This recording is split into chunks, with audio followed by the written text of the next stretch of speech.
Good night to everyone. Thank you so much for tuning in to Heart to Heart. My name is All Old George Daniel, and I'll be here with you until 11 o'clock, thereabout, and for yet another Heart to Heart program. And I must apologize for the late start, but that couldn't have been avoided. So once you're on, you have one thing to do, one task, and that's it. That is to share the live to everyone in your contact, to all your friends and your enemies and everyone else, as we have a very important topic to discuss tonight. And I had in mind to have a guest on tonight, but that did not work out. I'll tell you all about that. Didn't work out. Oh boy, that was a big disappointment, but we'll see how it goes. If you're on, you're listening at any point, if you wish to be a part of tonight's program, of course, I always say you can feel free to jump right in. You don't have to be specially invited by me. You know, just come on in and be a part of the program. And because all are welcome. This is not, you don't have to ask special permission to join. So again, let me welcome you once you're on, and I'm assuming that you would have shared the live already. And all the folks in St. Vincent and Grenadines, a very special shout out to you, wherever you're viewing from. St. Vincent and Grenadines, I give you a warm welcome. And before I continue with my greetings, I must thank Behale News Network as Monty Cupid, and Behale News Network in St. Vincent, that's a station in St. Vincent, that online radio. Thank you, Monty, for supporting this program and for sending this message, information far and wide. So to all the radio listeners, to Behale News Network, a special good night to you. And the folks at Behale Tree Bar, I greet you and thanks for the company. And also I want to thank Concardi Radio in Toronto. It's been about Concardi Radio for carrying this program live on the online radio station as Concardi Radio. So to all the online listeners to Concardi Radio, all the Concardians, good night to you and thank you for the company. All right, and so let me greet, once you're in North America, Canada, the US of A, I greet you specially and thank you for viewing, thank you for listening. All right, all the folks in Canada and the US of A. And all the folks in the rest of the Eastern Caribbean, folks in Barbados. We have Heart to Heart family in Barbados, in Grenada, St. Lucia. We have in Antigua. We have all the way up north in Tortola, Bermuda. Boy, we have a wide viewership and listenership. And for that, I'm eternally grateful. All right, so once you're on, I thank you for logging on.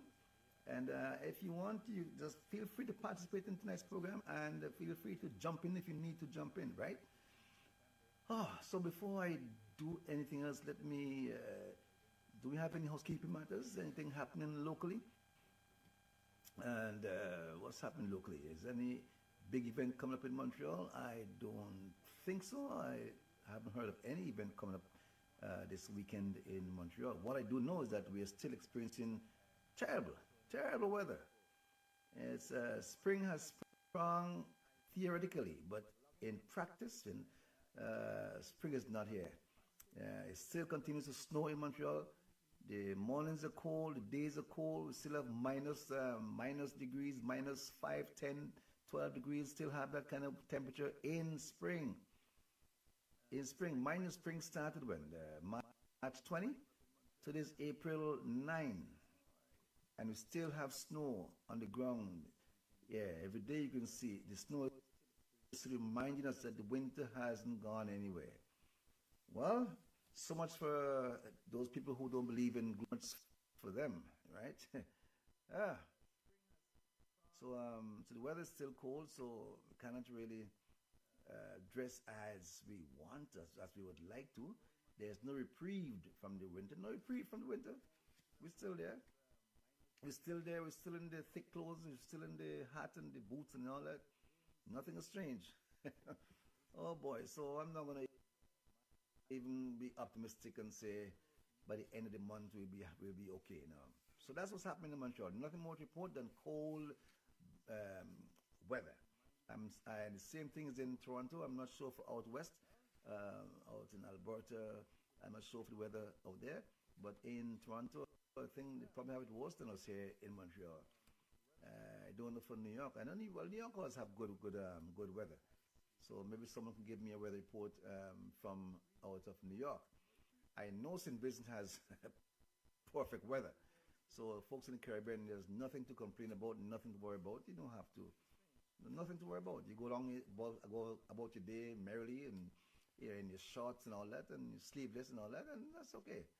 You know, but we thank God for the weather. It doesn't matter if it's cold or hot, we still thank God for that we're alive to at least feel the effects of any weather. Eh? So that's the bright side.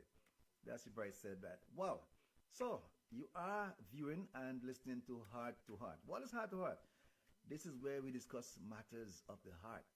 This is where we narrow things down to the nitty-gritty. We narrow it down to what is bugging you, what is bothering you, things that you should be concerned about. And so we discuss the small headlines.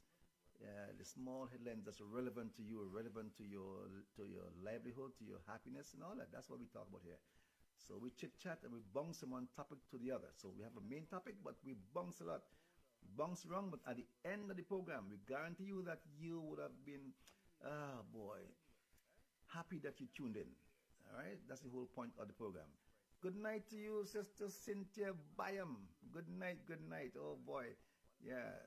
I'm happy for the company. Thank you, Cynthia, for logging on and for your greetings. And so, Cynthia, just share the live, okay? Send it to everybody you know, all your friends, and don't forget your enemies. Send the live to them too, okay?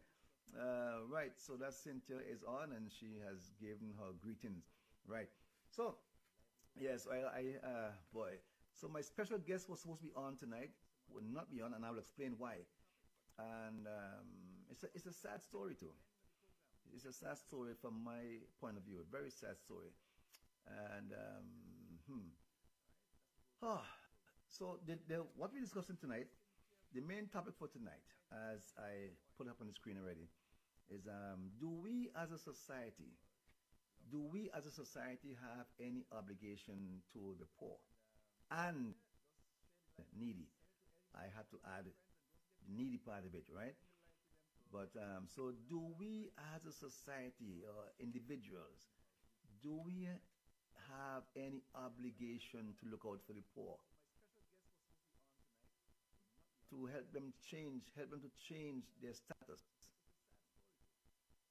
And yeah, somebody told me, well, boy, all of us in the same boat sailing. But if we're all in the same boat sailing, do we still have an obligation, even though we're all in the same boat sailing, do we still have an obligation to help keep the boat afloat?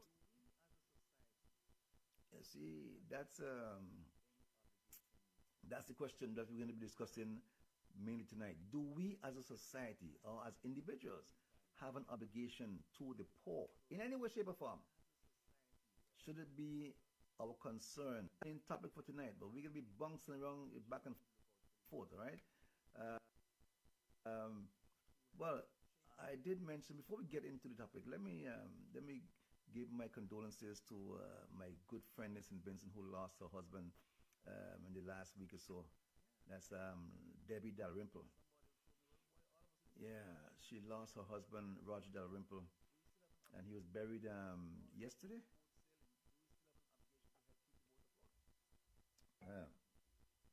Yeah, I worked with Debbie at the Marin House for 2 years. When I just went back to St. Vincent in 1998, about 2 months after, Debbie employed me. And Marin House is an NGO, non-government organization, and she employed me. I was heading up the drug, the Right Step, the drug program, Right Step drug program. I was heading up that program, and working with Debbie was a real pleasure. It was quite an experience working with Debbie. Nice woman, in every way, shape, or form. And so I was really, really shaken up when she lost her husband. Suddenly, suddenly, yeah, he just had a brief illness, pneumonia. It was a pneumonia, a brief illness, and then a few days he was gone. Boy, that really shook me up. So Debbie, if you get to hear this program at any point in time, I do convey to you my sincerest condolences. I hope that you will be all right. And Debbie is also a social worker. So, and she gave the eulogy at the funeral, and I look at her, looking so strong and all that, and I said, "Dear boy, wow, wow, wow." Debbie is a typical social worker. You know, trying to be strong for everybody else. And I listened to her, I looked at her, and I admire her strength, and then I wonder what happens when she goes home and all her friends and relatives are gone and she's left behind that closed door in her house alone. What happens then as far as her emotions are concerned? So as she was speaking, that was just because as social workers we tend to take care of everybody else except ourselves. Yeah, we know how to fix everybody. But when it comes to ourselves, we're not good at that. We're not good at fixing ourselves. I think I'm thinking you know people like that. Maybe you like that. We're good to give advice to people when they're in difficulties, when they're in when they're facing dilemma, when they're down and out on the last note. We are the best ones to go and give them a pep talk and say, "Look, man, you can do it, man. You gotta lift yourself up by bootstraps, and this is what you need to do." And come on, snap out of that depression. Boy, we have all those rehearsed speeches that we give to people when they're in their mess, when they're at the lowest point. But when it's our turn, we don't know what to do. We don't do what we advise others to do. That makes sense? Ezekiel Tremingham. Good night to you. Ezekiel, one boy. Ezekiel, man. Folks, this guy, Ezekiel Tremingham, this guy and I grew up together in Morris Village. Oh boy, we used to walk short tail. Oh yeah, you're keeping yourself up, man. You're not getting any older, and I really, really admire you and appreciate you. I'm going to be talking about I'll get back to the topic, folks. Don't worry. Rose Duncan, good night to you, my dear. Good night to you, Rose Duncan, out of Beckway. I listen to. I don't like to listen to funerals. I don't like to go to funerals. I listen to all the speeches and so on, and I don't like the speeches part of it. People say, but that funeral with Roger Dalrymple, I had to listen. I had to listen. And I listened with interest throughout the whole program. And as I listened to the funeral, I just kept thinking, all these nice things were said about Roger Dalrymple. My God, I didn't know half the things that was said about him. I was clueless as to who this person really was. I mean, I knew Roger, but I didn't know him that deeply, that intimately. And the people who were closest to him, I listened as they articulated the good things about Roger. Whale oil. Good night to you, whale oil. And yes, whale oil is good for you. I agree. I won't drink it, but it's good for you. Yeah. Good night to you, whale oil. Oh boy. Yes, folks, whale oil is good for you. Yeah, I listened as speaker after speaker gave all these glowing remarks about Roger Dalrymple. And you know what kept flashing in my head as I listened to that? I said, boy, I wonder if these people, at any point, if they ever told Roger the things that they said about him now, I couldn't help but wondering how many of these things were said to him. And it's a very valid, and that question was bouncing around in my head. How many of these beautiful sentiments was said to him? How he was so helpful, how many people he helped and doing this and did that and so on. And boy, and the times he was there for people who needed him, and how many of these people went to him or made known to him the qualities that he had, that they saw in him. And it set me thinking. I brought it home, I narrowed it down to me. I'm going to narrow it down to you too.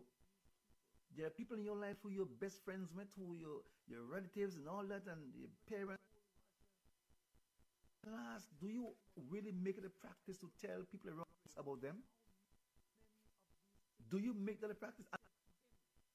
I mean, you're best friend with someone and you never told them anything good, substantive about them.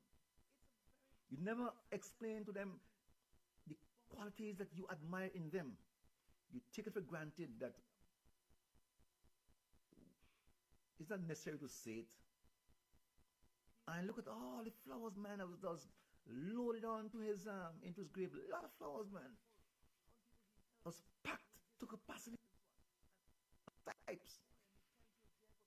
And I wonder how many of these people ever sent flowers for Roger when he was alive. You had birthdays, you have Christmas, you have Father's Day. Just all the clear blue sky, send him some flowers. So man, I appreciate you. Here's a bouquet of flowers. Let him feel good. Let him feel good to see other people looking at him and wishing that they were him.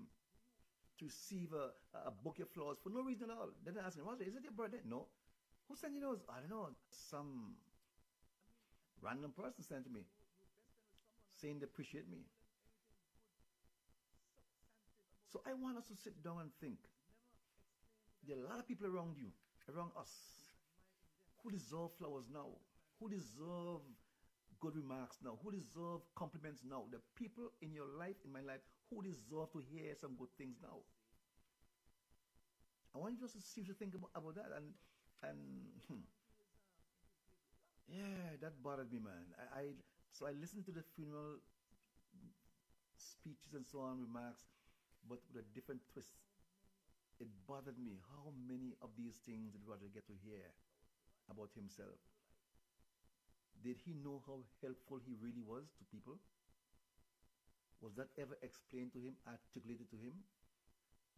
Did he know how many people he helped? Did half the people he helped went back? Did they go back and say, thank you, Roger, for helping me get my house, help me get my car? How many of them went back and said thank you to him? So Roger, if it was not for you, I would not have. How many of these people went back and say thanks? You know, in the Bible, Jesus healed those lepers, those 10 lepers that Jesus healed. 10 lepers he healed. You know how many of them went back to say thank you?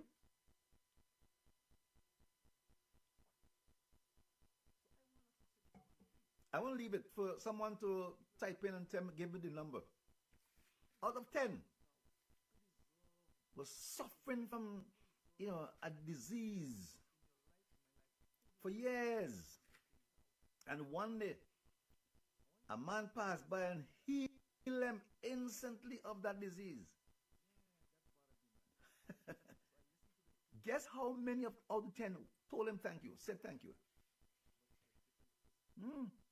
So I'm wondering how many people really went back and said thank you to Roger. So when he was alive, he could be aware of the impact he has on people's life while he was yet living. Because saying those things about Roger is not really for Roger, it's for the people who are still in Roger's life, who are in Roger's life.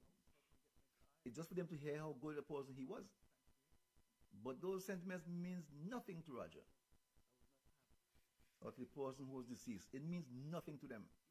The flowers he put on the grave is useless to him. Can't smell them. Can't smell them. So I don't know why we decorate the graves anyway, because I don't know why. To me, that's a waste of money. That money could have gone to his widow or some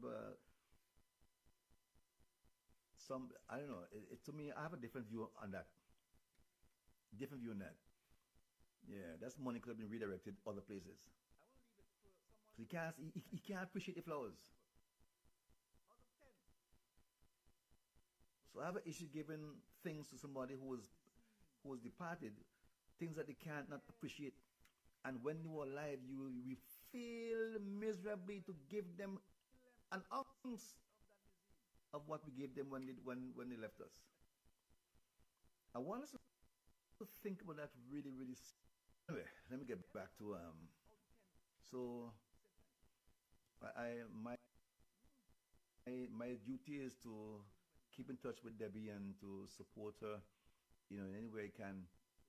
Because I know there's even in her grief, she's still gonna be trying to go about to help people and putting her own issues on the back burner, which is not good. Which is not a good thing to do, eh? But that's what social workers do. They put their own problems on the shelf, and they try to help other people, as if nothing is wrong, as if they have no issues themselves. That's what social workers do. Yeah, we are the we are the we have the antidote. So we leave our problems. Says Shoemaker always has the wash shoes. Shoemaker always have the wash shoes. We don't know how to fix ourselves. We don't know how to heal ourselves, but we know how to fix everybody else. I'm sure you know people like that who are good at fixing everybody else except themselves. And we can twist this in anyhow you want to twist it. It will still fit in some way or the other. So the topic tonight is I'm going to get back to the topic. I keep reminding you what it is. Is do we as a society have any obligation to the poor and needy? That's what we're going to be discussing tonight. Don't worry, we'll get to it. Things out of the way for it. Now, when I came up with that topic, I had no idea that what I want to tell you now. I had no idea about that. That idea didn't come into my head at all. I have no clue. What I'm going to say now, that was not in my mind when I came up with the topic. But it just happened to fit right in. So I want to have a special guest on with me tonight as a gentleman in St. Vincent. Everyone know him as Pumpkin. You guys know? You ever heard of Pumpkin? German in St. Vincent. Very nice man in St. Vincent. He was a guy who had been to prison, served time in prison for a lot of things, was involved in everything possible, came out of prison, became a model citizen after leaving prison. Well, properly rehabilitated after leaving prison. He contracted the HIV virus, and he gave a story many times on the radio and TV how he contracted the virus. He gave the story of the young lady, who gave him passed the virus on to him, wickedly so. And that could have changed him into a demon, into make him to become, criminal in more ways than one. He told a story, and I'm going to fast forward and cut the story short, right? So he's been living with HIV for many, many, many, many years, and instead of sitting down home and gloating, he became active in sensitizing the nation about HIV and AIDS. He became an advocate for persons living with HIV and AIDS. Right? I've worked with him for a long period of time, walked around the country with him. He would show me the areas in St. Vincent that have a lot of people who live in infested, AIDS infested areas. See, George, you see that area up there? Everybody up there have HIV. some little pockets in little pockets in the country. See those 5 houses down there? They all have HIV. And he would point things out. And, and he would give me the numbers of how many persons were positive and how many persons who are out there who refuse to go and get tested, but he knows that they're living with it, they're living with HIV. So the number who are not tested was always greater than the number that's tested and found positive. Folks, Simmons have a very serious HIV/AIDS problem, eh? You might think so, but it's true, eh? So I lost touch with Pumpkin for over a year and a half. I lost touch with him.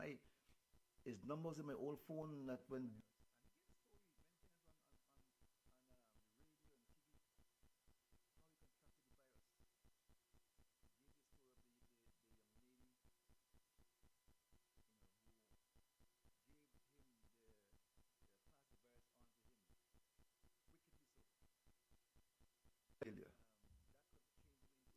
talk about timing. Yeah, the power just dipped out and dipped back in, folks, for that. Yeah. That hasn't happened in over a year here. It hasn't happened over a year. The power just went off and came back. So she she contacted my wife and sent Pumpkin number to her. But then my phone had disappearing messages and number disappeared yesterday again. And I wanted him to be on the program tonight with me. So I was scrambling again to get back Pumpkin's number to confirm for him to be on the program with me tonight. So I called, I found his wife's number. His wife, both of them were living together and both of them were HIV positive. Yeah, he and his wife were both HIV positive and they were living together like that for many years. Many years. And, oh boy. So I texted his wife and I said to her, I'm trying to reach Pumpkin. I'm going to call his number and he's not answering. What happened? That's what I'm saying that in the text. And she, I thought it was her, texted me back and said, he's sleeping right now. I said, well, okay, leave it alone. It's okay. Don't wake him. Leave it alone. I'll contact him tomorrow and we'll plan another time when he can be on the program. Don't wake him. And I told her, I thought I was talking to her, I've lost touch with you and we'll catch up tomorrow. And she said, good night to you, Veronica. Veronica Adams. Good night to you, my dear. Yeah, much blessings to you too. And the person texts back to me, I'm not his wife, His wife's name was Gemma. I'm not his wife. His wife died last year, October. Oh my God. What? Boy, that hit me like a bolt of lightning. His wife died last year, October. Wow. So the next question was, my God, who am I talking to?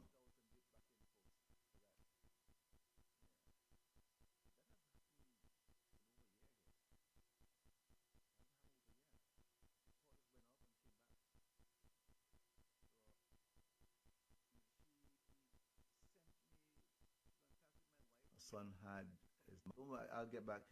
The Wi-Fi is active. So if at any time at all it cuts out, don't worry, I'll just go right back in so you can just jump back in as quickly as possible, right? So it seems as if the power is messing with us tonight, so on my side. So if it cuts out at any point, don't worry, I'll just come right back in at the quickest possible time. Yeah, so the son told me his mom died last year, October. Boy, that hit me like a ton of bricks. I start feeling so bad. I start feeling bad. I said, my God, I should have, if I was only in touch with them all this time, you started trying to blame yourself for not being in touch and all that. So I said to the friend of mine who gave me his number, how is he doing? She said, well, he's not doing too well. Since his wife died, he has been, emotionally fragile. And I know Pumpkin always tell me the medication that he takes. And it's a reason a lot of people who was on HIV don't want to take the vitamins, the medication, that it makes them hungry, makes them want to eat. And a lot of them don't take it because they don't have food to eat. So They don't take the medication because why take something that's going to make you feel hungry when you know that you have no food? It's a catch-22, eh? Between the devil and the deep blue sea. You need to take the medication to stay healthy, to stay functional. You need to take it, right? But if you don't take it, you're going to deteriorate. Your health is going to deteriorate. But if you take it, it makes you want to eat like an elephant. So you know when you take vitamins, that it opens up your appetite and makes you want to eat and all that. If you're taking a tonic and all that, it makes you want to eat and so on and so on and so on. You know, so they don't take it. And many times Pumpkin was struggling, to find food, and I was a system where I can be struggling to find food. He would ask for food here and there, and people would refuse to give him food, and try to get help in the system. And boy, he would tell me about the blockade, the hurdles that was in his way, trying to get food to eat, trying to find work. He would tell me how people will not hire him because of his status. Yet, and he said, George, I am so tempted many times to go back to my life of crime. I had to beg him, no, don't do it. Don't. He said, but what else can I do? I need to eat. I need to feed my wife, my family. How do I eat? Good night to you, my dear Jennifer. Okay, Jennifer's good. See, send me a number. Yeah, that's why I didn't have Jennifer. You see? I don't want to make the same mistake twice. Thank you for sending me a number, Jennifer. I will call you right after the program. I'm going to call you. All right? If you're sleeping, I'll wake you up. Because we have a lot to talk about. So Pumpkin is telling me, I can't find employment. I can't feed myself because nobody wants to hire me. I'm HIV positive. I have a criminal past. He said, I might as well go back to do what I know how to do best. Live a life of crime. Rob people, whatever, to get food. He was ready to do that. So many times I had to dissuade him. Pumpkin, no, don't say that. No, but George, give me an alternative. See, my back is against the wall right now, and there's so many people, he said to me, who are like him in St. Vincent and the Grenadines. They have fallen to the cracks. There are people like him who nobody cares about. And that is a reality. I was with him, alongside him. I listened to his rantings. His life is it's not a movie. It's real time. So now his wife has passed. I can understand the emotional roller coaster.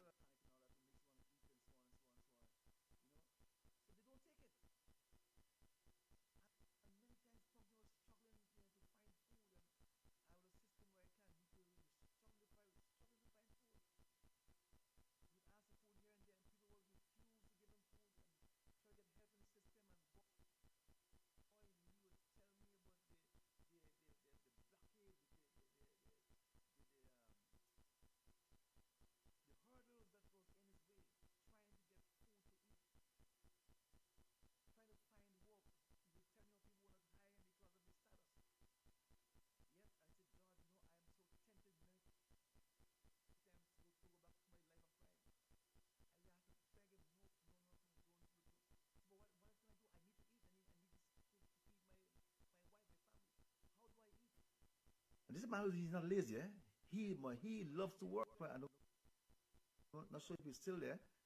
I don't. So let me tell you again, we having problems. So with our Wi-Fi, so if at any time at all, if this cuts out, please jump back in. I'll come back in as quickly as possible.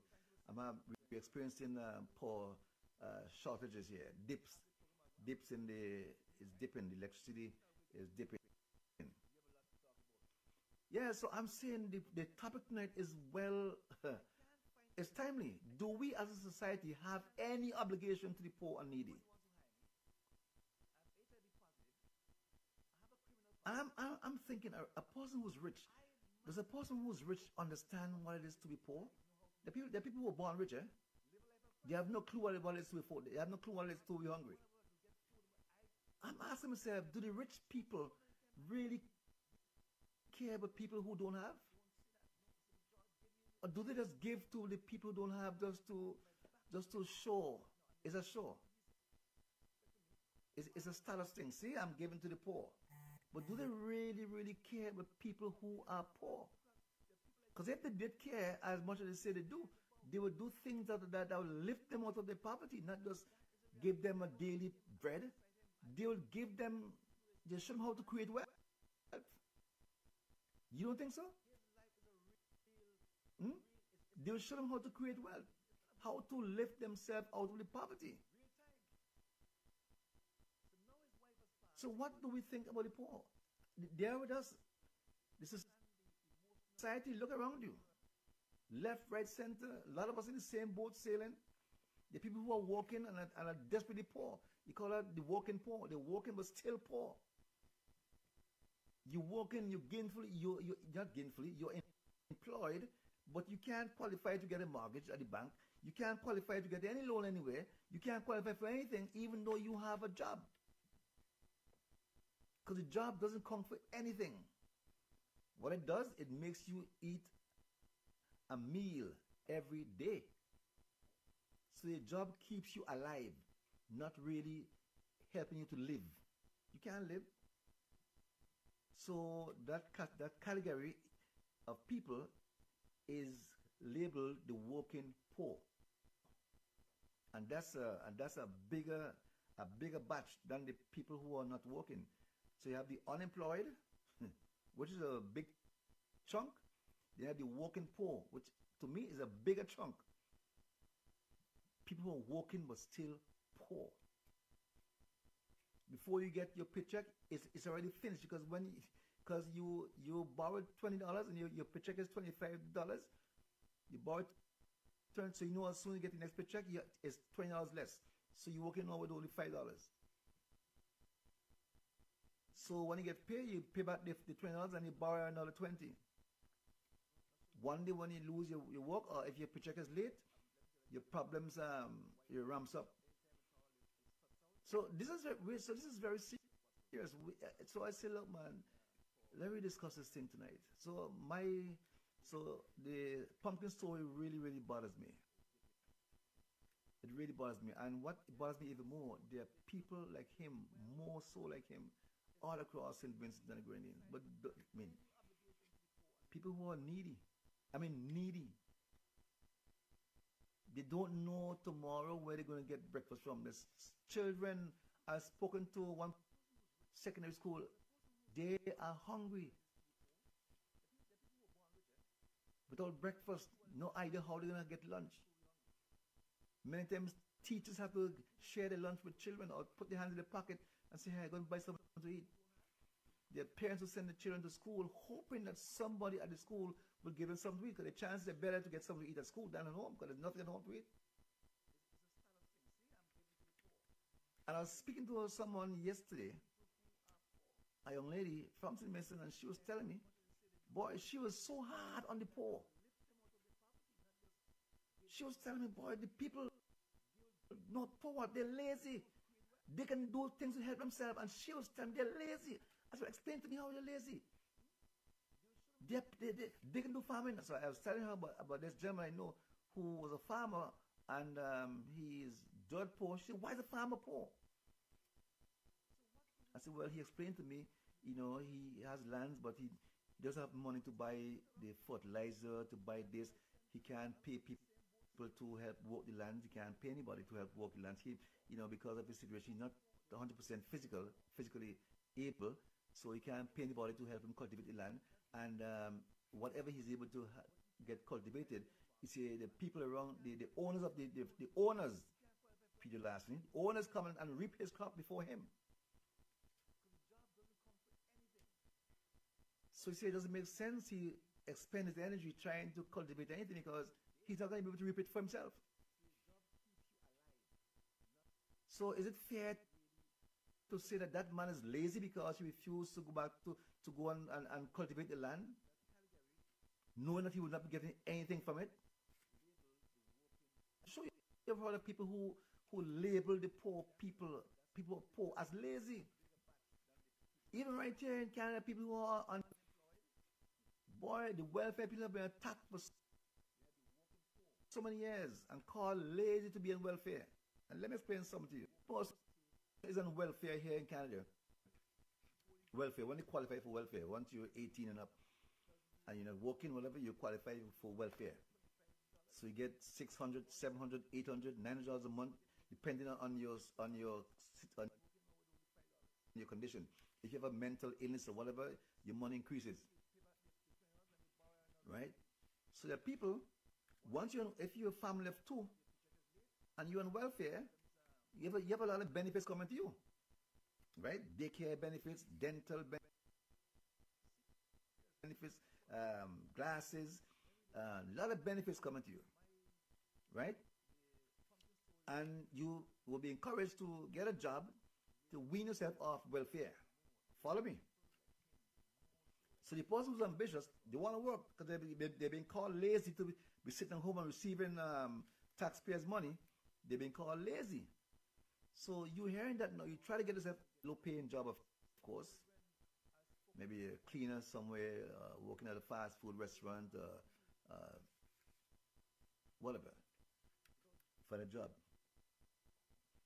So, but when you start working, the fact that you're working, it disqualifies you from a lot of the benefits that you have had on welfare if you weren't working.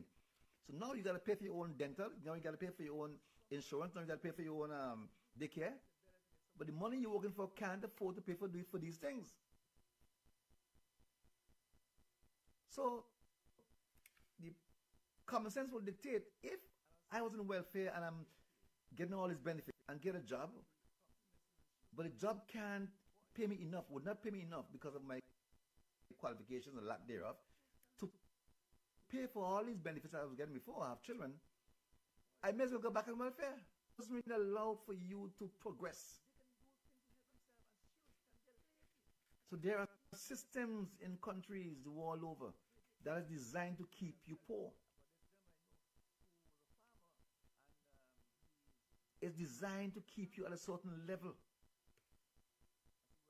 A lot of people don't know that. You're working forever. You're working hard, 2 and 3 jobs, and still can't see your headway. The more you work, so you're being penalized for working too much. So when the money you have to pay back what they say you owe.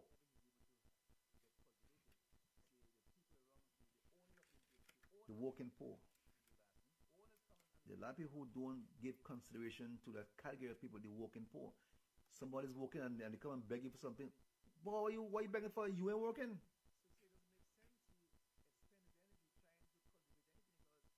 You have a job and you come begging me? You don't understand. The money they're working for is enough to pay the house rent, is enough to pay the utilities. That's it. Something not even enough to pay the utilities. More so food. So they have to come and beg you. So what is our attitude towards people who normally swallow their pride and come to beg you for something that they don't have? How wrong could that be? Why should these people be penalized and demoralized? Because they were honest enough to come and tell you, I don't have this. Can you please, if you have, can you please share some with me? That's honesty. They can choose to go any other route, But there are people in societies the world over who look down on people who beg for anything. And you know what? You know what's ironic? We have governments, oh my God, who go out and they beg other countries for things.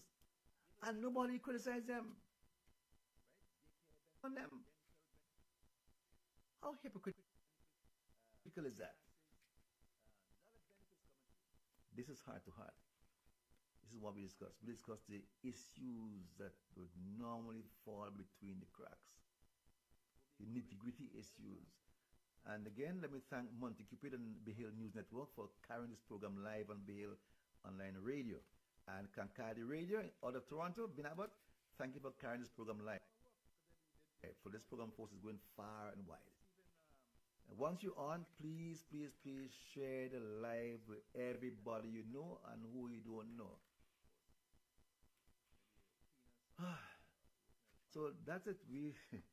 Yeah, so I had a big eye opener, and it made me look back into my own life and to see how many people I've been neglecting to call, to check upon. Because you have people who you will not check on, who you haven't checked on, and one day you'll hear that they have passed, and it would leave you feeling guilty. Because if you never know what they died from. A lot of people die from grief, depression and grief. A lot of people who are depressed, suffering in silence, and depression that they feel, the pressure go up and drop dead, heart attack, stroke. Have you noticed a lot of people have been dropping like flies from stroke and heart attack? Stroke. Once your blood pressure goes up too high, you're stroke prone. There are people who are under immense pressure, and they're afraid to talk to you because you're so judgmental. You're so judgmental. They're afraid to tell you their problems. What does that say about you? About me? People are afraid to talk. If I heard somebody tell, boy, I was afraid to approach you because, boy, that made me feel so bad. Your close friend who have been suffering couldn't pay the rent until one day they were evicted. And I said, but why didn't you talk to me? Nah, I was afraid to talk to you, man, because sometimes, the way I hear you talk about other people, I am afraid to approach you because you'll judge me. You tell me this and you tell me that. That will make me feel bad. So there are people who are afraid to approach other people to ask them for things that they need because for fear that they will judge them. And we are a society who love to judge people. We just love to judge. And half the time we don't even know the full story. We don't care about the full story. Somebody's in a predicament, and boy, instead of trying to understand the person where they're at and try to help them, support them, we judge them. How come you, man? Why don't you go and find a second job? Come on, man. There are people that just walk up there. There are people who need people to work in the kitchen. There are people who need people to work the lands. Look how many wastelands are wrong. You can't go and plant some things and sell them. And you rattle on, and they listen to you and they know that you don't understand one fly about their situation. So they just keep quiet and they will never approach you again. Do we as a society have any obligation to the poor and needy? And needy means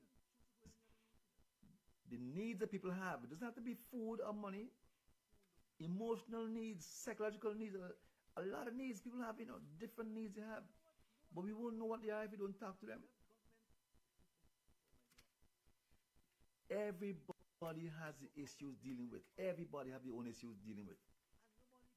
But sometimes we focus so much on our own issue that we ignore the other people. We minimize their issues. And once they come talking to you, before they even start, they reach halfway into what they're saying. You've tuned them out already because he come to me out for rent and he doesn't even know the problem I am facing right now. But all that person wants is just somebody to listen to them without saying anything. So even though you have your issues, somebody comes to you with their issues, just listen, just hear them out. Hear them out. Because by doing so, it begins a healing process for them. Because they now can talk to somebody who would not talk back and judge them. Hear them out. Don't run them. And start talking about your issue. Grace Sylvester, good night to you, my dear. Hi, Otis. Yeah, Otis. Grace, I know you're taking good care of Otis. Yeah. Yeah, good to see you guys locked on, man.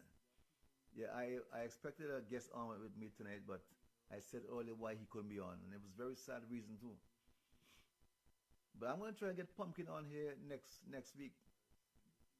Very spare. Vida Neptune. Good night to you, my dear. Yeah, thank you, Vida. See, Vida, the topics we have here, is topics that has to do with life, daily living. You should be able to relate to what we're discussing on the program. You know, and I'm really sorry I couldn't have my guest on with me here tonight. And if you're listening and you're viewing and you wanna, if you're on and you wanna come in and you have something to say, just come in and say it. Just invite yourself in. You don't have to wait for me to invite you. Just come in on the program. Yeah, come in the program. We are guilty of something at some point, man. We are guilty of not paying attention to the poor. They're living right next to you. So oftentimes, somebody is found dead in a house, who lives alone, found dead in a house. You don't know how long they died. You don't know what was their condition. You don't know how much they suffered before they died. And they're living right next to you and you don't even know. Until one day starts smelling a foul scent. That's an indictment on us. We don't check on people anymore. We don't check on people. You have a job, a nice cushy job, and you look down on people who not working.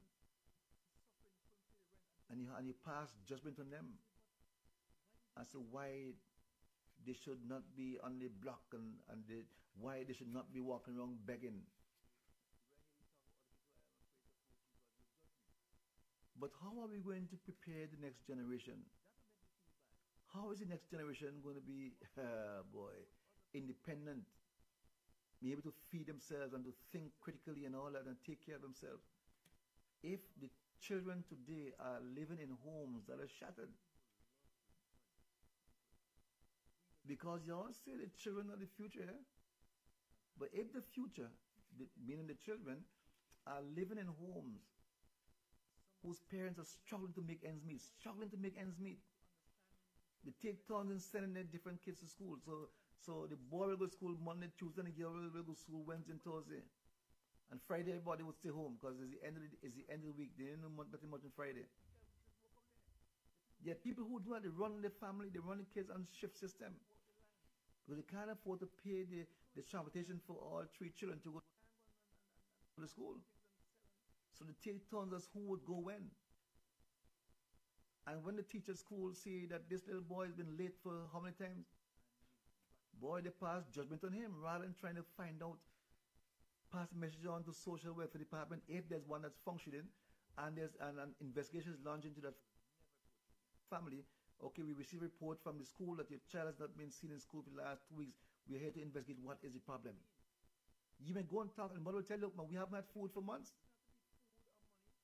So, oh my God, really? So that will qualify them immediately for food assistance and all kinds of assistance until they can get themselves back on the feet. But do we have such a network in the country? So every institution has to mind the business of the other institution. We have to pass information on to the next level, to the next department. So the principal at the school will be able to report to the social welfare department. So when they identify those families, then the social welfare department will contact these families and investigate it. And rather than judging them and punishing them, they will go on and investigate with view, with intention of homes in the country. They're hungry, they can't study, there's no schooling, there's no nothing. We are really preparing the country for the next generation, and you know what generation,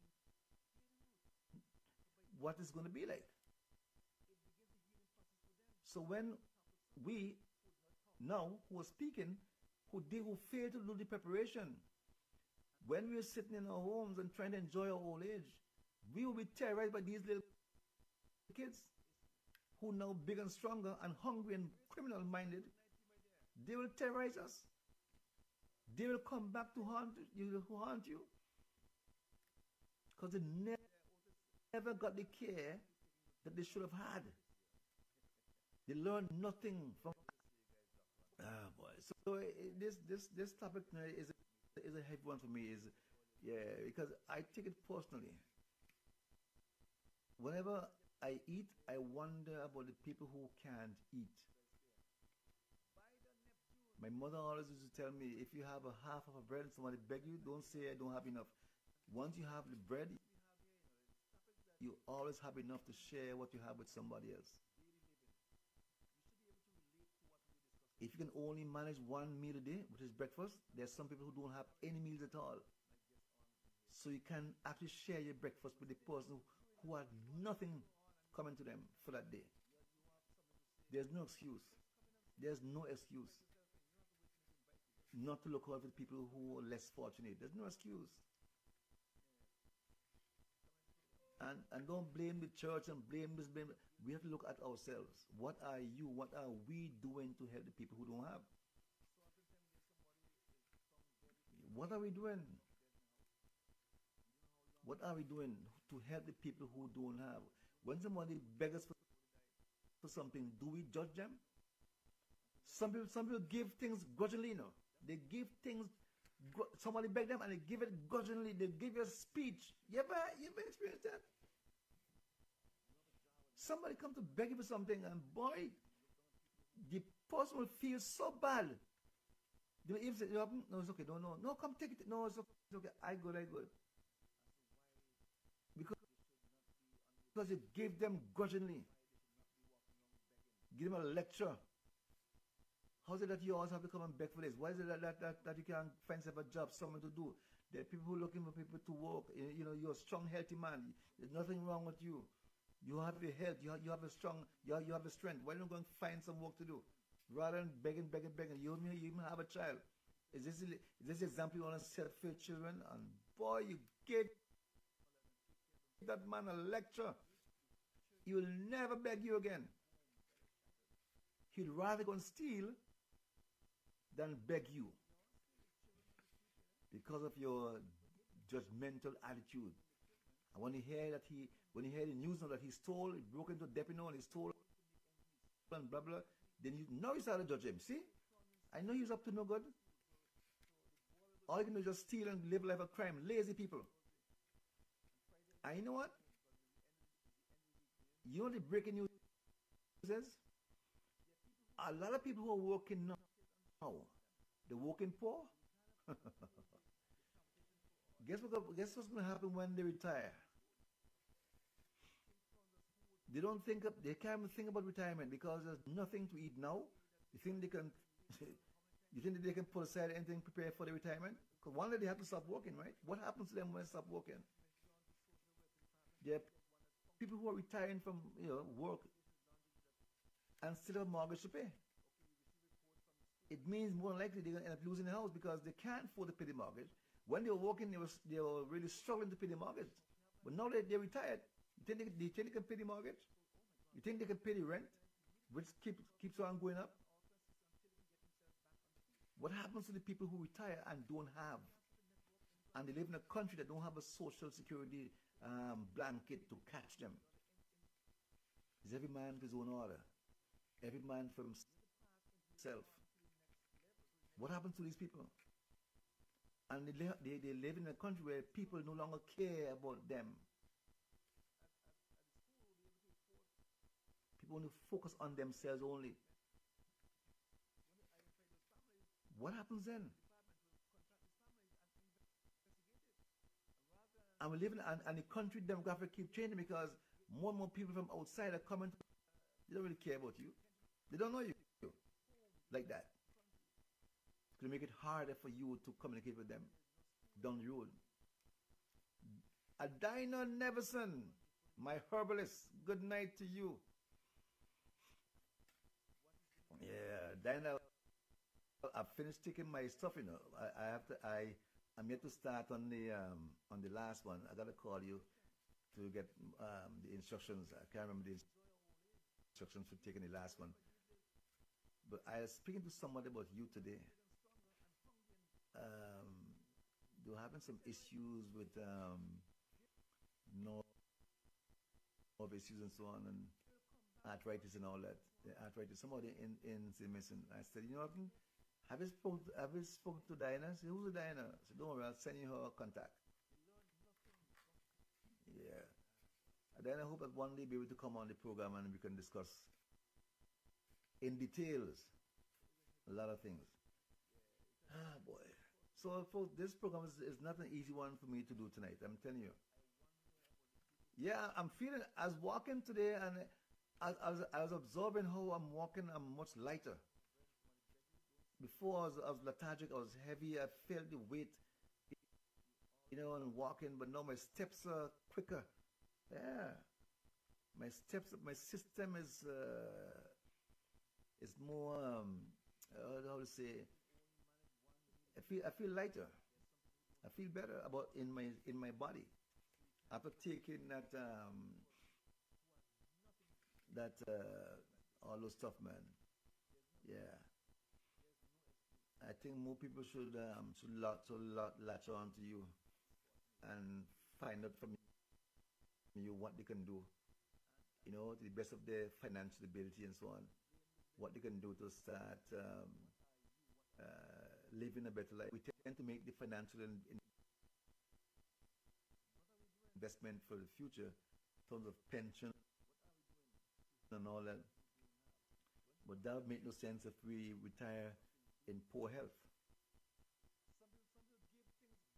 So I urge everybody to, while you're planning your financial future, please factor in your health.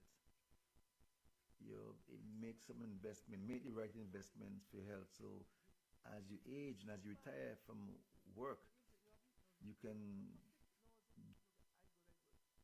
get a good the rest of your life, to live healthily, to live in little or no pain. You can run about and walk about and go on your cruises and enjoy your life where you enjoy your retirement, in fine style. In fine style. Yeah, so yeah, Adana says the best gift we can give ourselves is the gift of health. Adana, that is so true. A worker working in a working with the elderly told me recently that he was working with there was this elderly gentleman. He was in his 90s, 96 or 97, and his health was failing so rapidly. And every day he goes in, he would say to him, "I don't want to die. I don't want to die. Please, don't make me die. Don't make me die. Don't want to die." But the health is failing, and above everything is what this man wished for would have been better health. You see, what you wish for above everything else is better health, better health. So, folks, if you have good health now, please take care of it as much as possible. If you're not in good health, do what's necessary to offset things and to get back in the green, get out of the red, out of the red, yeah, out of the red and back into the black or the green. See? Yeah, so the topic we are discussing tonight, I told you before that we'll be bouncing back and forth, from the topic. That's how we do here on Heart to Heart. Adina says my eldest customer is 93 years old and she never took any form of medication. Yeah, there's some people like that. Some people who are hereditarily gifted, yeah, based on heredity and all that, they're just gifted. Or just took at an early age learn to take care of themselves. The people like that. So the topic we have tonight, the main topic that we're bouncing back and forth from and to, is do we as a society have any obligation to take care of the poor and needy? So I am not seeing any. You see, this is funny. I've been talking here for a little while. I'm not seeing any feedback on that. Isn't that interesting? I've been talking about do we as a society back on that? Yeah, I'm even inviting anybody who want to come on the program. Just come on the live for 5 minutes. Give me your viewpoint and jump back off. We don't look down on anyone for your views. All views contain. I respect every single view. It's your opinion. I would love to hear what the different opinions are.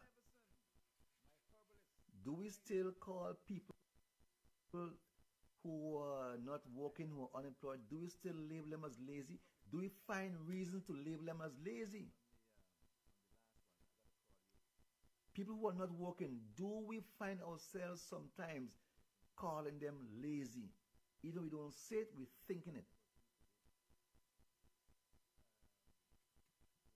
And then it says I just bounce in and out because I'm doing a lot of. Okay, so I'll be in. Okay, yeah, that's fine. That's fine. Or you'll be in Cinemation in a few days, folks.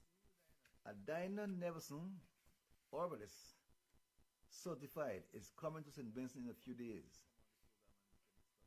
So if I were you and I'm living in St. Vincent, I will get her number and I will contact her. I'll go and see her, have a free consultation, and I'll let her put me on the path towards better health. You can see her eyeball to eyeball. Get a number. If you want it, just ask me, make a request here, and you get it. You get it. She's not gonna put it up if you don't ask. If you ask her nicely, she'll put it up. And so let me see. So maybe nobody wants a number. Maybe nobody is much interested in getting advice or information on healthy living.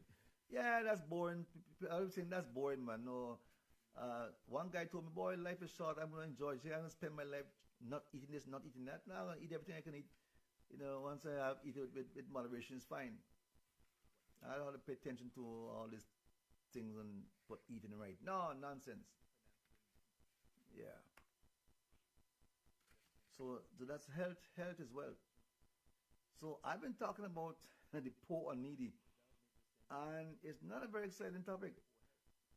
I'm just discovering that. It's not very exciting. The poor and needy? Nah. Adina is saying for who need it? Yeah. Okay. Okay, so Adina still gave a number out. See, if you think you need it, please make use of it. 917 624 4546. 917 624 4546. That's a Diner Neverson's number. 917 624 4546. Write it down. Give her a call. Just have a conversation with her. And wherever you're at, she will tell you what to do and using your ability, your capacity. You wouldn't be working outside of your capacity, your financial capacity. There would be always something that you can do. Huh? So I've been talking about the poor and needy. I'm not getting any responses on that.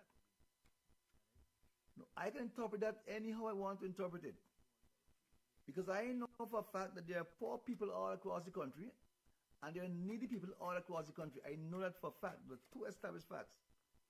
There are poor and needy people throughout St. Vincent and the Grenadines. Or wherever you live in, there are people poor and needy all around you. So the question is still valid, regardless of where you're living. Do you think you have any obligation to help anyone who is poor or needy? Is it your business? Or do we go around passing judgment on people who don't have? See, they beg too much. It's their fault why they're in such a situation. They should have planned for their life earlier. And so we judge them. You don't even know the story. And without knowing the story, you pass judgment, boy. Huh? Hey, you pass judgment without even getting to know the story. When I see someone begging on the street, I always say, boy, that person has a story. And today is I know it's difficult to decipher who is real and who's not real. Because there are people begging out there who have it, Somebody that's begging there, just a Just have it's a disease. They figure that they have a need to beg. A lot of people have good jobs and so on, living well, and they still go out and begging it. They have begging as a job. Yeah, I saw a guy in Montreal. He's begging every day. He's at the corner begging. But when he finished, somebody followed him and he went into his Mercedes and drove away. At the end of his begging shift. Yes. One guy had a lady, somebody in the bank, I met him in the bank. Somebody said, "Oh, he have a massive bank account." He deposited money in the bank every time he finishes begging shift. Go to the bank, make his deposit, and goes home.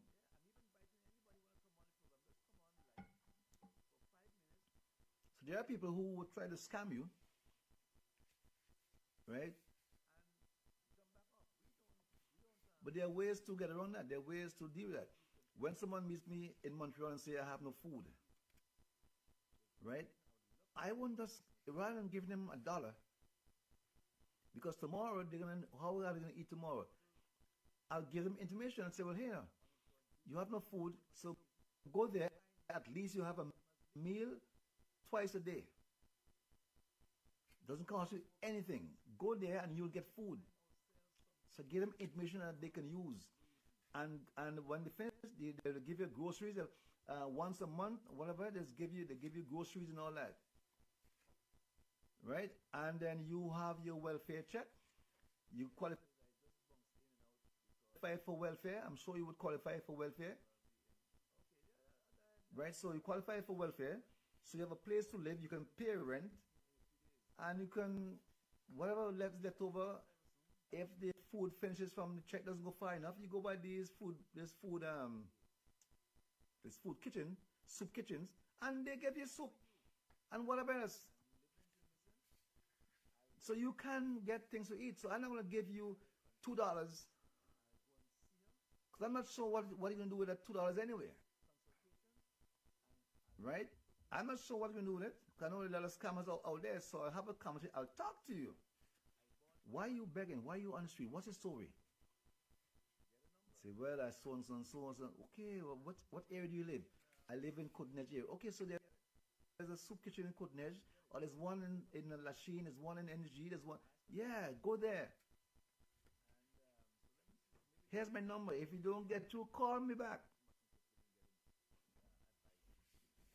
Call me. I give my number. Call me. If you don't get through, call me and I'll go with you. I'll see to that you are put on the right path. So I know at least you have meals every day to eat. You'll not be hungry. Because tomorrow, if I give $1 today, tomorrow you're going to come ask for another $1. I'm not even sure what you're going to do with the $1 anyway. So not because somebody begs you, you have to give. You have to be smart. You have to use your common sense too. You can't be stupid and just giving the money out at random to anybody who asks you. Because your money, you work for it. You work for it. So you got to be good stewards of your money. You got to apply some common sense. But one thing you should know, you should not pass judgment on anyone without knowing their story. That is wrong. That is wrong. Always ask the question, why are you on the street? What happened? What's the story? You have children? Where are they? Have a conversation. And they'll talk to you. And based on what they're telling you, you would know whether it makes sense or not. So ask for information that can be double-checked, that can be fact-checked. You see? Give me a number. I'll give you, because some people, not because they're begging, some have their phones, cell phone. Give me a number, and I'll call you. Or I'll give you my number. I don't mind. If you're not getting help where I send you, call me and tell me that you're not getting help, and I'll go there with you. And if they're not legit, they say, no, it's okay, it's okay. Right there, you know. Yeah, that's a red flag. Say, no, it's fine, it's all right. No, it's fine, that's a red flag. There are a lot of people who are out there, man, a lot of scammers out there making it bad for the people who have real issues. Yeah. Be so careful. People calling your phone number and boy, pretending to be other people and get into your business, and boy, they scam you and lead you dry. So the question I'm asking is nobody is answering to. I'm wondering why. Do we as a society have an obligation, any obligation, to the poor and to the needy? Can you think of any organization that really you can say, boy, they look out for the poor? Can you name any church in your vicinity that you can say, well, you see that church over there? If it's one thing, they pay attention to the people who don't have. You know how many churches, boy, have members, and the members inside can't pay the rent. Some guy about to get evicted, and boy, and nobody in the church knows. You know how many churches are that? People go to church, and boy, they're afraid to even say what they're going through, because they know that they'll be judged right there in the church. They're going to be judged. They can't even speak their mind of their situation in the church that they attend. If that's the case, you're in the wrong church. Plain and simple, you are in the wrong church. If that's your case, if that's your story. Because if you have a church, you attend any church, and you have any financial difficulties, you should be able to get help from that same church.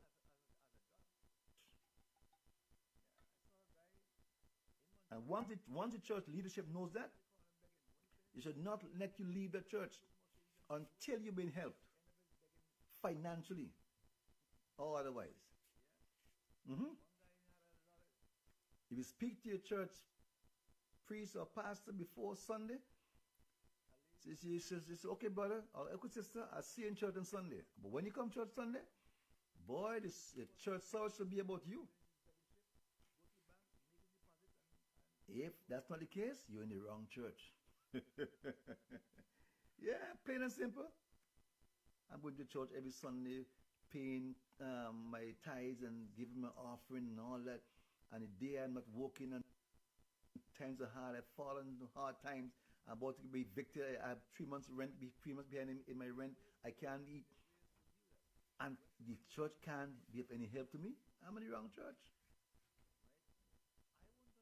A lot of people don't like to hear that. That's a sore point for a lot of people. That's too delicate. No, touchy.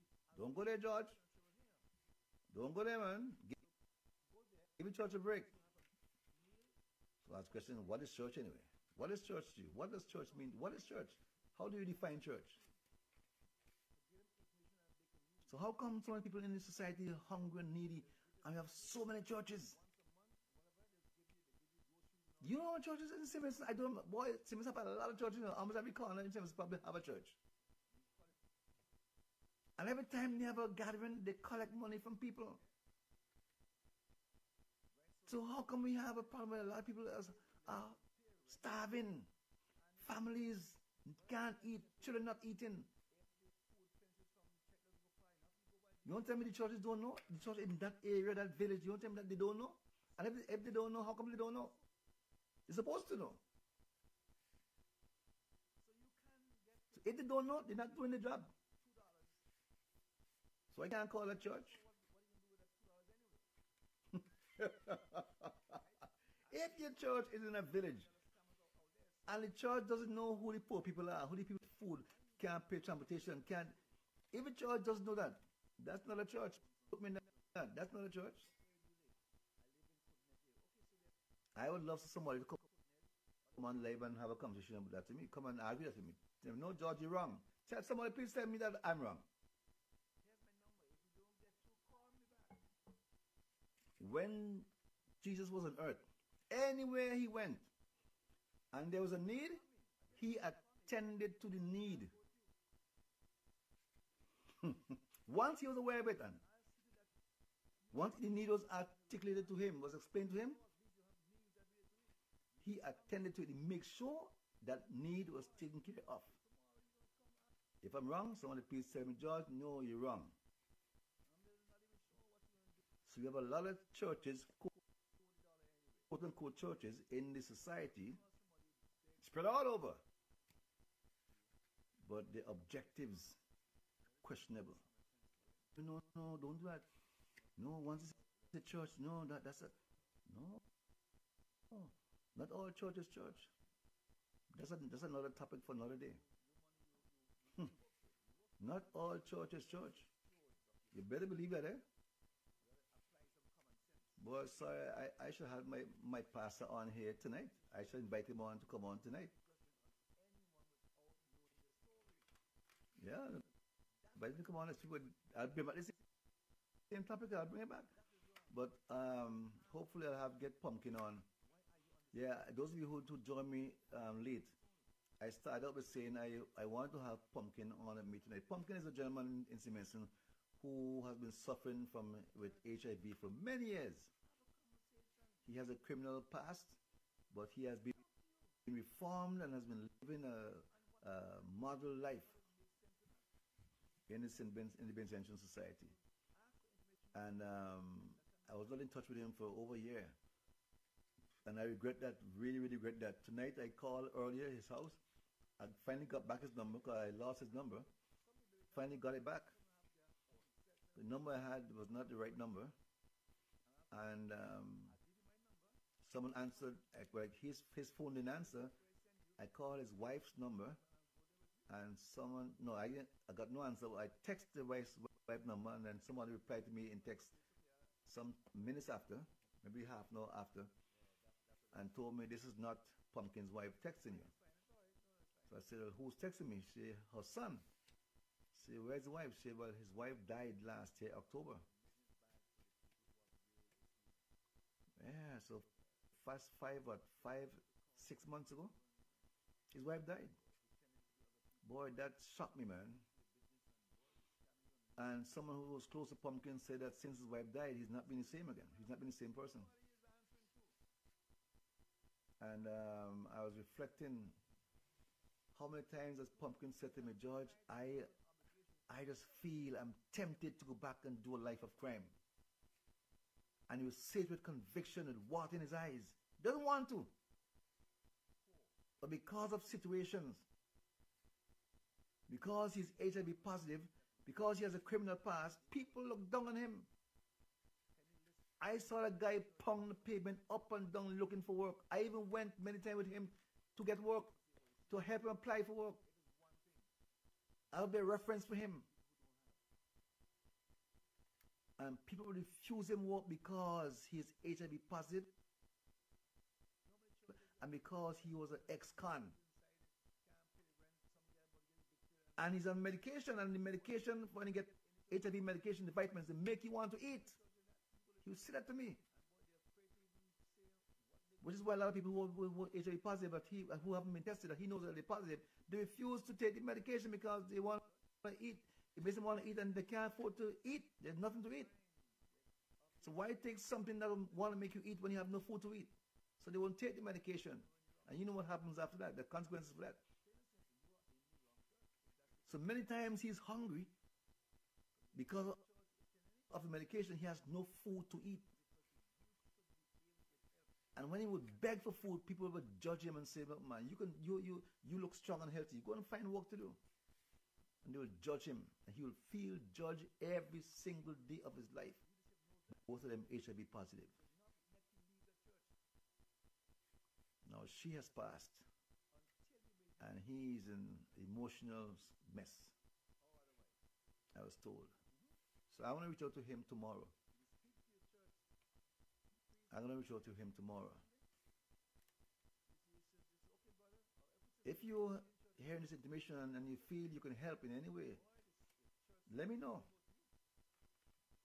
Let me know. This is a brother who needs, I know he needs help. I don't ask you, I know he needs help. And there's somebody in Simonson who is willing to, look out for him and so on. Boy, that's tough. So I couldn't get him on tonight because his son told me that he was sleeping. That I can understand that.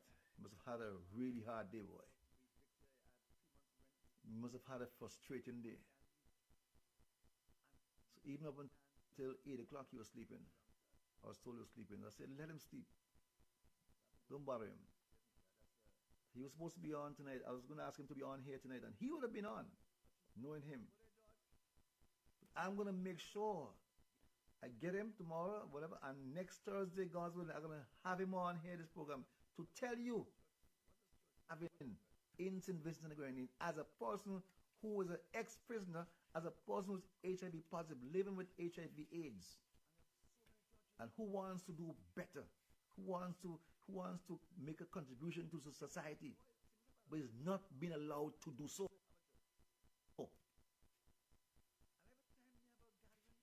I'll let that sink in. He's not being allowed to do that. Let that sink in for a second. Yeah, so I felt really, really guilty, man. I felt guilty and not being in touch with his wife and him. Nothing could have done, really. But now that I'm in touch with him, well, technically, I'm going to see what I can do. I'm going to see what I can do. The poor and needy among us. Do we really care about people who don't have? Life is good, man. We have a job and we can pay our rent. We can make our car payments. We can go to the grocery every week or every 2 weeks. We can go to the grocery and just say, rack it up, full up the trolley with food and so on. We can go to the gas station and say, fill it up. While the man next to you is asking, is buying $5 gas or $3 gas. You ever walk up to somebody and say, look, man, I'll take that. Somebody has a bill in front of you in the supermarket, even though you're struggling yourself. Try and pay for somebody's grocery, man. Say, I've got that. Don't worry. Yeah. Do we have any obligation at all, morally, to look out for the poor and needy among us? That is the question I'm asking tonight. And I'm yet to have anyone answer the question tonight. Can you believe that?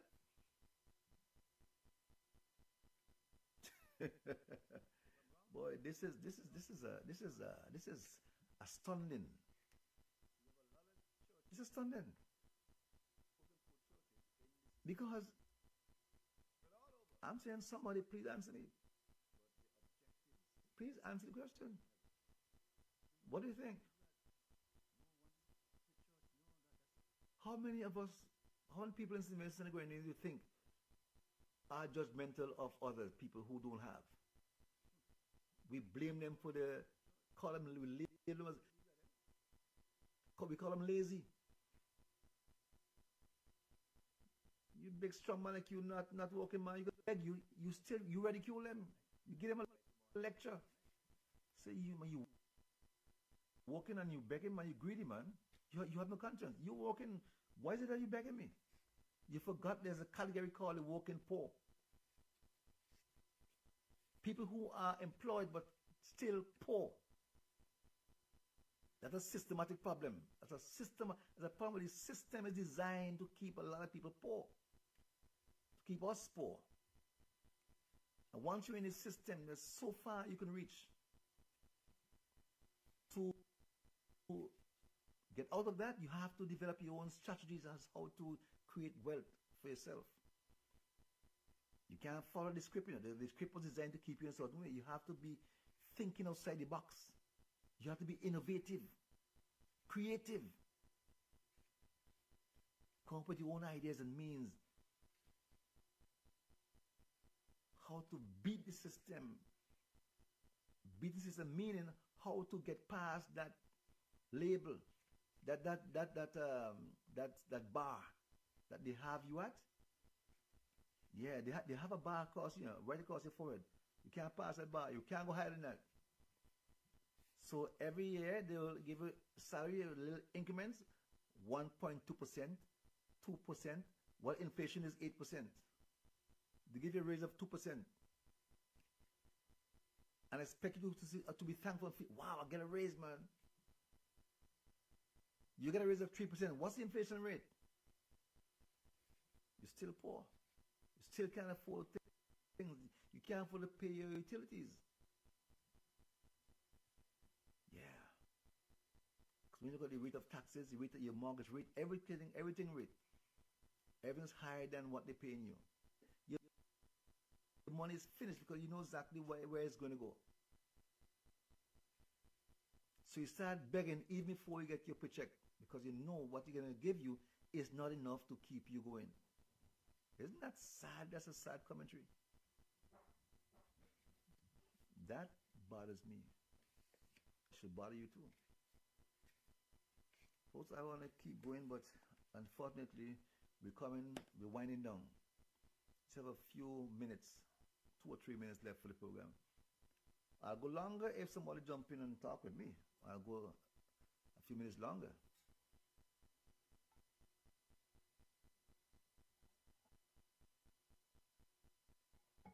I'll go longer if I have input from someone. But what I want you to do is to share this live. When you're done, send it to those of you who joined late. Go back and look at the beginning and share it. Send it to everybody in your contact. And tell them that next week, Thursday, DV, I'm gonna try to have Pumpkin on this program. And knowing Pumpkin Boy, he's gonna set this place afire. Because he shoots from the hip. He doesn't mince words, yeah? He tell it as it is. I know him. He will tell us exactly what's wrong with the system. He'll tell us exactly what's wrong with him not being able to. He'll give the whole story. He'll tell you about his life, his challenges, his victories. He will tell you about his life. He will speak candidly. I know him. I hope he gets to tell me about his wife too. You know, what was her last moments like before she passed? I'm not sure I'm ready to hear that, but I want to ask him about that. I think we need to hear the story. And I think we need to hear the story. So again, let me just thank Behill News Network. Boy, Monty Cupid has been with us from day one. Behill News Network, and all the radio listeners to Behill News. Monty, thank you so much for supporting me and for supporting this program. You know, and there are times when, boy, I was thank you for your help. And also Concardi Radio. Concardi Radio has been about in Toronto as Concardi Radio for supporting this program as well. So special shout out to all the Concardians. So this program goes far and wide here, far and wide.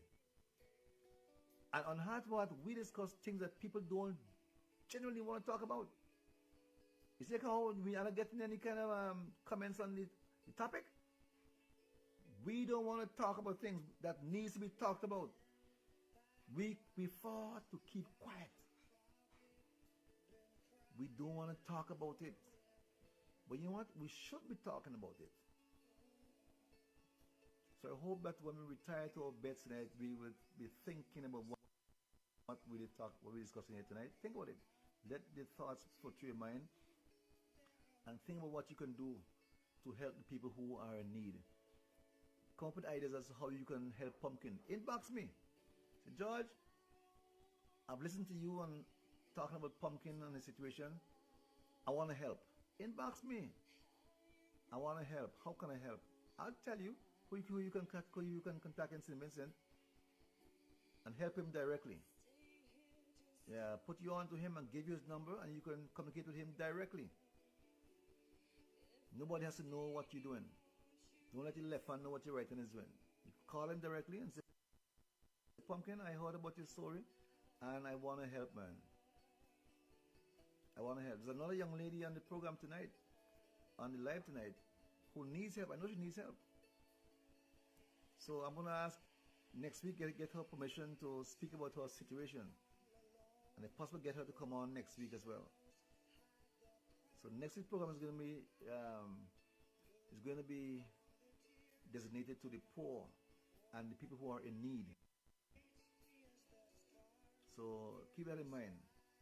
To get that young lady to come on. Now, I'm not going to call her name now, but she knows who she is. Get her to come on next week. Get Pumpkin to come on next week, and let us light this place, light it ablaze. All right. So we are at the end of the rope tonight, folks. Thank you so much for viewing. Thank you. I really appreciate it. Thanks for the company. I hope that you'll have a restful night tonight.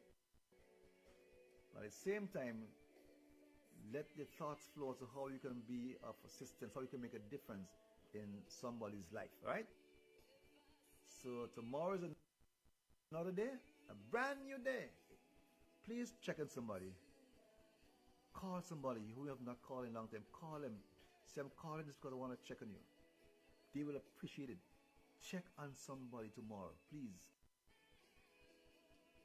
Right? Say, I'm calling to check on you. That's it. How you doing? All right, folks? So thank you again for viewing. Thank you, Monty. Thank you, Behil. Thank you, Kankadi Radio. Thank you, Benabot. Thank you, everyone who participated in tonight's program. Joycelyn and Dinah and Rose and everybody who were part of tonight's program in one way or another. Thank you so much. Ezekiel, thank you all for your contribution. I really appreciate it. So please join me next Thursday at 9 o'clock, God's willing, 9 p.m. for another heart-to-heart program, right? So my name is All Old George Daniel saying so long now, and may God richly bless you. Good night.